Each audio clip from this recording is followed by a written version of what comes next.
Estamos no ano 5 a.C. e Jesus está nascendo em uma vila chamada Belém, na antiga terra de Israel. Seus pais, Maria e José, eram judeus simples, sem riquezas ou grande posição social. Você provavelmente já ouviu a história do nascimento de Jesus várias vezes, mas existem muitos detalhes que as pessoas interpretam de forma errada. Por exemplo, Jesus não nasceu em um estábulo de madeira arrumadinho, como aqueles que vemos nos presépios de Natal. Naquela época, em Belém, os estábulos eram, na verdade, cavernas escuras e úmidas onde os animais eram mantidos protegidos do frio. Agora, imagine só, Maria dando à luz em um local apertado, gelado e cercada por ovelhas, bois e todo o cheiro forte que vinha deles. Outro detalhe que muitos desconhecem é que os magos não estavam presentes na noite do nascimento de Jesus. Deus enviou pastores para visitá-lo naquela mesma noite. Mas os magos só chegaram depois. Eles vieram de terras distantes do Oriente e chegaram a Jerusalém na mesma época em que Maria e José estavam saindo do templo, após levarem Jesus para uma cerimônia religiosa, quando ele tinha 40 dias de vida. Eles estavam em busca de Jesus, mas chegaram tarde demais. E foi nesse momento que esses homens ricos e sábios fizeram uma pergunta ao rei de Israel que mudaria o rumo da história. Essa questão foi muito mais impactante do que a maioria das pessoas imagina. Na verdade, foi essa pergunta que causou a divisão do povo e acabou resultando na morte de Jesus e de muitas outras pessoas. Mas, antes de contar qual foi essa pergunta, é essencial entender como era a vida em Israel naquela época. Agora, se você está gostando deste vídeo, quero te pedir um favor muito importante. Não esqueça de curtir e se inscrever no canal. Isso faz toda a diferença. O YouTube só recomenda o vídeo para mais pessoas quando você interage com ele. Ou seja, ao deixar seu like e se inscrever, você não só reconhece nosso trabalho, mas também ajuda outras pessoas a conhecerem essa história incrível. Então, já aperta o botão de gostei e se inscreve.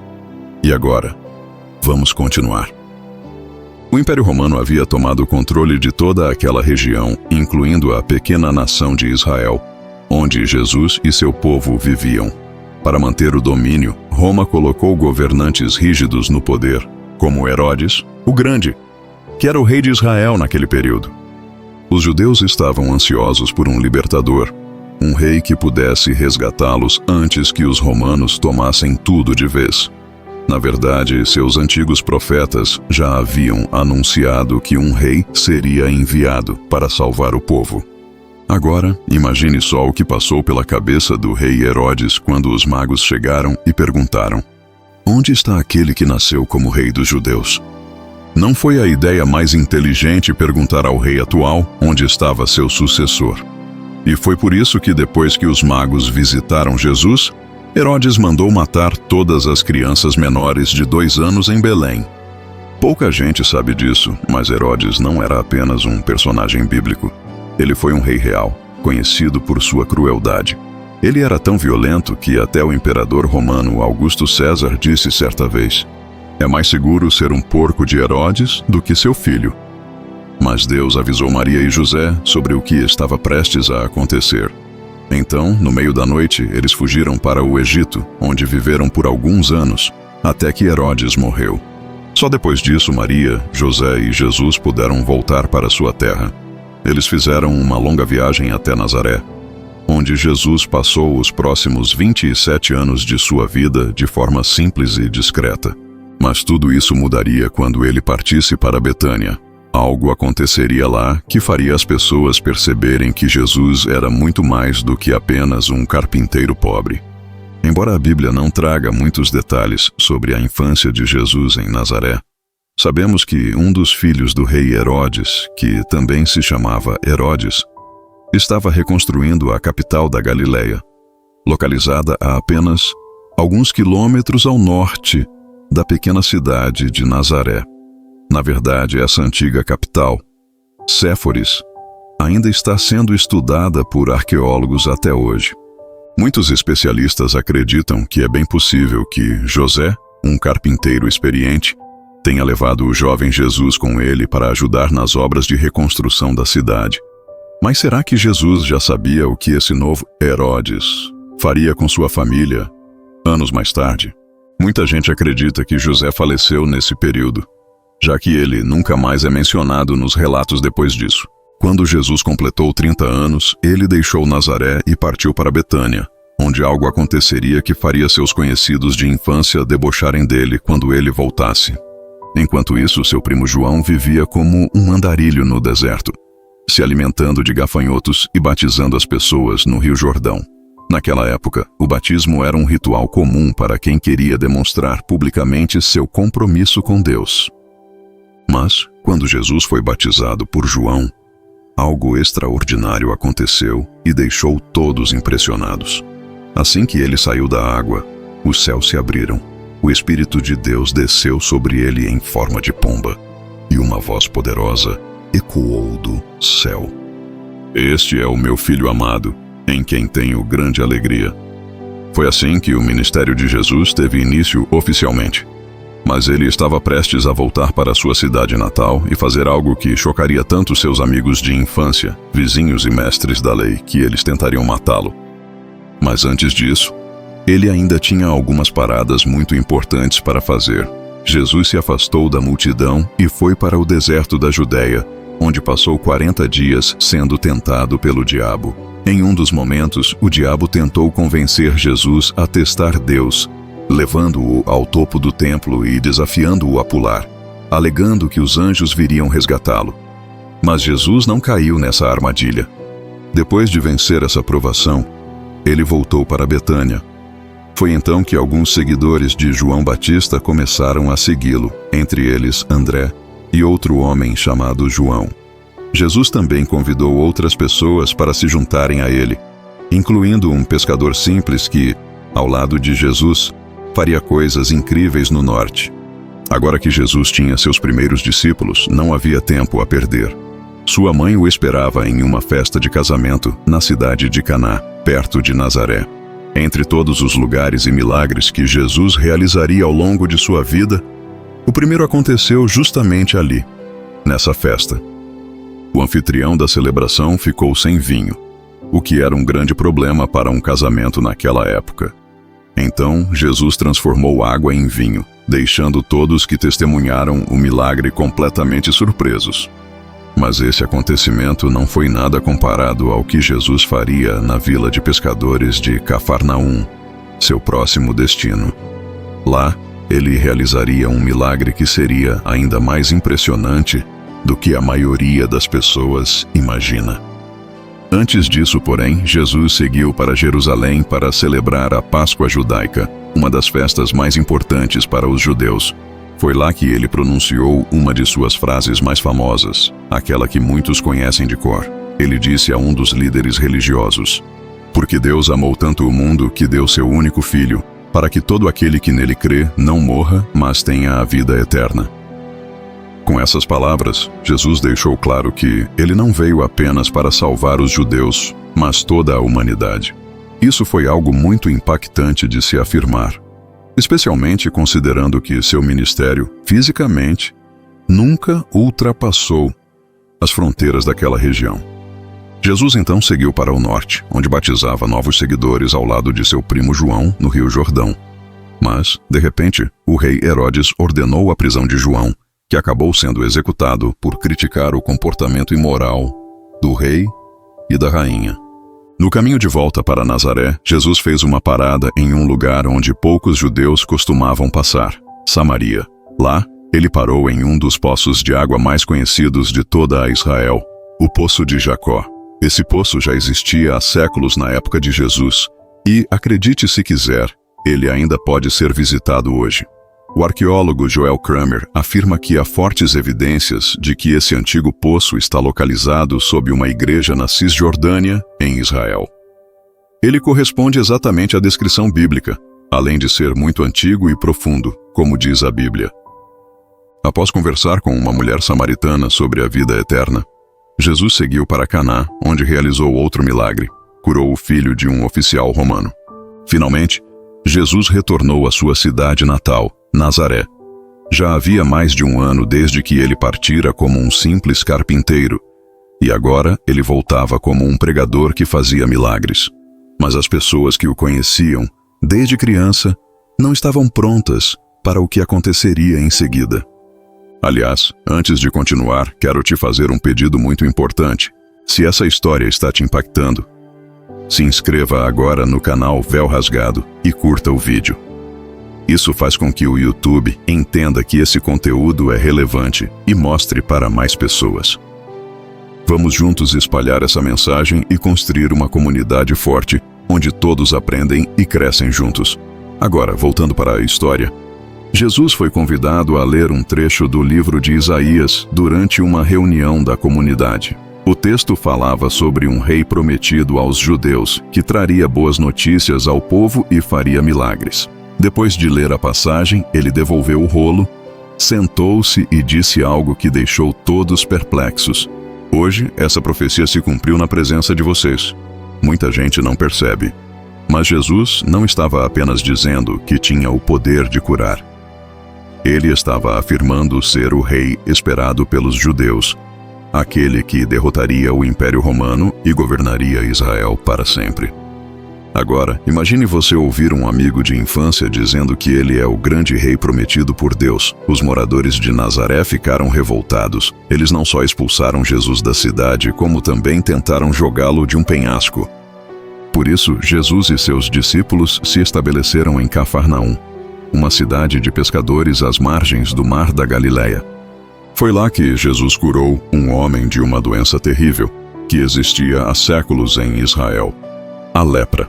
Essa cura surpreendeu os judeus mais do que qualquer milagre que Jesus havia feito até então. Segundo suas crenças, apenas o Salvador prometido teria poder para curar essa enfermidade. Por isso, após esse evento, multidões começaram a segui-lo em direção a Jerusalém. Mais tarde, em um tanque chamado Betesda, Jesus restaurou as pernas de um homem que não conseguia andar. E foi a partir desse momento que ele começou a dizer algo que deixaria os líderes religiosos furiosos. Ele se comparou a Deus. Jesus afirmou que, assim como Deus tem o poder de dar vida a quem quiser, ele também podia. Ele disse que as pessoas deveriam honrá-lo da mesma forma que honram a Deus.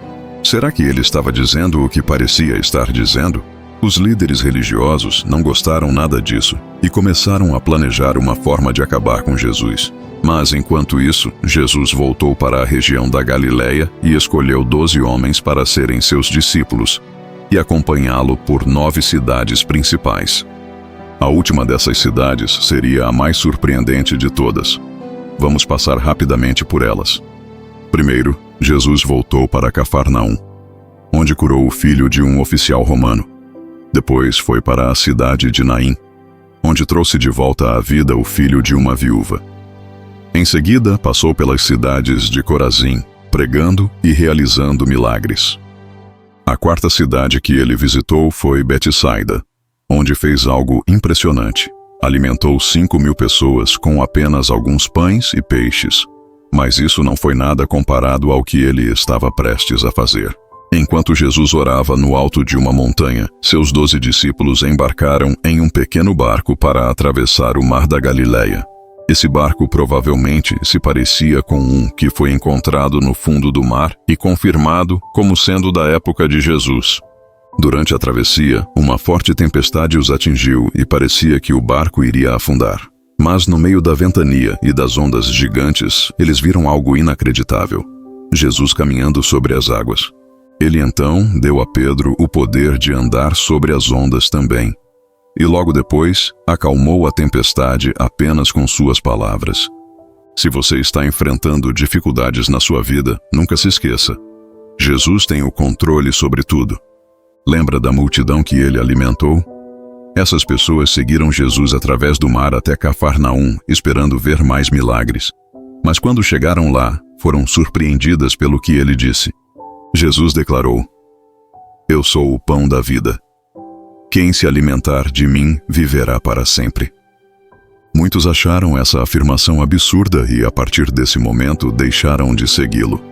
Depois disso, Jesus viajou para as cidades de Tiro e Sidom. ao norte, onde realizou grandes milagres, mas muitas pessoas o rejeitaram. Então ele desceu até a região de Decápolis, onde curou um homem que não conseguia ouvir nem falar, e alimentou mais 4.000 pessoas novamente com poucos pães e peixes. Depois, ele seguiu para a 8ª cidade que visitou na Galileia, Magdala, a terra natal de Maria Madalena, uma mulher que teve 7 demônios expulsos por Jesus.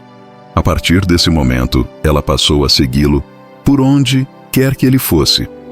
Por fim, Jesus chegou a um dos lugares mais estranhos e inesperados que já tinha visitado: Cesareia de Filipe.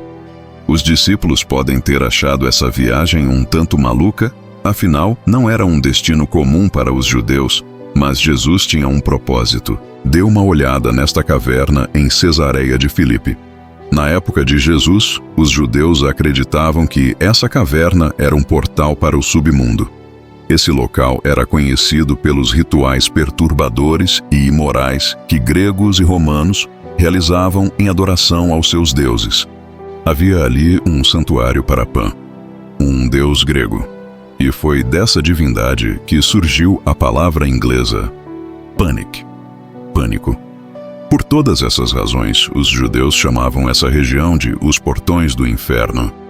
E foi exatamente nesse lugar que Jesus disse aos seus discípulos: Eu construirei a minha igreja, e nem mesmo os portões do inferno poderão vencê-la.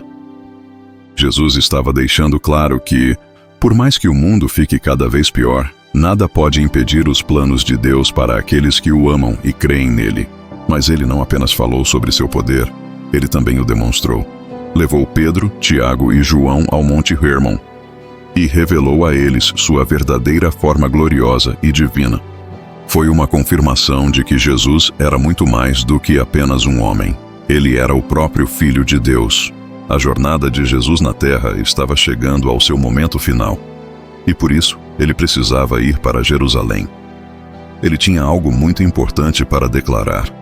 Algo que deixaria as pessoas tão furiosas que elas tentariam apedrejá-lo até a morte. Quando Jesus e seus discípulos finalmente chegaram a Jerusalém, eles não foram bem recebidos. Pelo contrário, foram recebidos com hostilidade. Os líderes religiosos acusaram Jesus de estar possuído por espíritos malignos. Mas ele negou e afirmou: Se alguém seguir meus ensinamentos, nunca morrerá. Os líderes ficaram indignados e responderam: Você acha que é maior que nosso pai Abraão? Você nem tem 50 anos. Mas eles não estavam prontos para a resposta que Jesus daria a seguir. Jesus disse algo que deixou todos chocados. Antes que Abraão existisse, eu sou. Isso foi ainda mais surpreendente do que o que ele havia dito em Nazaré. Jesus não estava apenas dizendo que era eterno. Ele estava usando o mesmo nome que Deus usou para se descrever no passado. Ou seja, Jesus estava afirmando ser Deus. Foi por isso que os judeus imediatamente pegaram pedras para matá-lo. Mas Jesus conseguiu escapar de Jerusalém e foi para a casa de seus amigos, Maria, Marta e Lázaro. Depois que a confusão diminuiu um pouco, Jesus voltou para Jerusalém. Mas depois de curar um homem no tanque de Siloé, que aliás ainda existe até hoje, os líderes religiosos o cercaram durante a festa de Hanukkah e exigiram que ele dissesse, de uma vez por todas, se era o Messias que os judeus esperavam. Mais uma vez, Jesus disse algo que os deixou furiosos: Eu e o Pai somos um. Eles tentaram apedrejá-lo de novo, mas Jesus conseguiu escapar, desta vez fugindo para a região de Pérea. Foi nesse momento que ele recebeu uma notícia preocupante. Seu amigo Lázaro, que morava em Betânia, estava muito doente. Quando Jesus finalmente chegou à casa de Lázaro, já era tarde demais. Lázaro havia morrido. Mas então, diante de todos, Jesus fez algo que mudaria tudo. Ele trouxe Lázaro de volta à vida. Esse foi, sem dúvida, o milagre mais impressionante que Jesus já havia feito em público. A notícia se espalhou por toda parte. E claro, os líderes religiosos ficaram sabendo disso também. Foi então que eles tomaram uma decisão. Jesus precisava ser executado. Mas antes de revelar o que aconteceu depois, tenho um pedido importante para você. Assim como Jesus multiplicou o pão para alimentar a todos, você pode multiplicar esse conhecimento. Basta curtir o vídeo. Assim o YouTube mostrará para mais pessoas e mais gente poderá aprender essa verdade. Vamos espalhar essa mensagem juntos.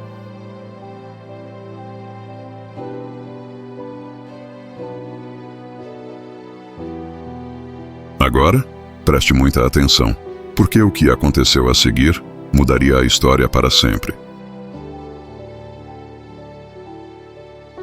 Eles argumentaram que, se o imperador romano descobrisse que alguém estava se declarando Deus, poderia destruir toda a nação. Mas no fundo também estavam com inveja do quanto Jesus havia se tornado influente. Agora, Jesus estava pronto para cumprir aquilo para o qual tinha nascido: dar sua vida. Depois de passar um tempo pregando na região de Pérea e depois em Jericó, Jesus voltou para Betânia. Lá, Maria ungiu os pés de Jesus com perfume especial, 2 semanas antes de sua crucificação. Esse gesto era um símbolo de preparação para o seu sepultamento, pois a notícia do milagre de Jesus ao trazer Lázaro de volta à vida já tinha se espalhado por toda Jerusalém. Quando Jesus entrou na cidade montado em um jumentinho, foi recebido como um verdadeiro rei pelo povo. Assim que chegou ao templo, ele desceu do animal, pegou um chicote e expulsou os comerciantes gananciosos, que haviam transformado a casa de Deus em um verdadeiro covil de ladrões, como ele mesmo disse. Depois disso, Jesus levou seus discípulos ao Monte das Oliveiras para ensiná-los. Quando Jesus retornou a Jerusalém, ele foi preso e sentenciado à morte. Ele foi crucificado por declarar ser exatamente aquilo que os magos haviam procurado mais de 30 anos antes: o Rei dos Judeus. Tanto que esse título foi colocado no alto da sua cruz. Por um momento, o povo de Israel pensou que talvez Deus tivesse finalmente enviado um rei para derrotar Roma. Mas estavam enganados. Deus não enviou Jesus para vencer o Império Romano, mas sim para derrotar um inimigo muito maior: a morte. Mas Jesus não apenas venceu a morte ao morrer. Ele a derrotou ao ressuscitar 3 dias depois. Seus discípulos quase não podiam acreditar quando ele apareceu para eles no Mar da Galileia, o mesmo lugar onde haviam compartilhado tantos momentos juntos. Alguns dias depois, no Monte das Oliveiras, seus seguidores fizeram uma pergunta ao seu rei ressuscitado: Senhor, agora é o momento em que o Senhor restaurará o reino de Israel? Mas Jesus respondeu que, antes disso, o mundo inteiro precisava ouvir sobre ele. E a verdade é que Jesus ainda está agindo no mundo hoje. Ele deseja dar vida verdadeira e eterna a todos que o aceitarem como Rei de suas vidas. Enquanto seus discípulos olhavam para o céu, vendo Jesus subir, um anjo apareceu e disse: Por que vocês estão olhando para cima? Jesus voltará da mesma forma como vocês o viram partir. Se você quer entender os eventos que acontecerão antes da volta de Jesus, precisa olhar para o livro do Apocalipse. Mas como esse livro é difícil de entender para muitas pessoas, nós fizemos um vídeo completo explicando todos os 22 capítulos. Você pode assistir aqui.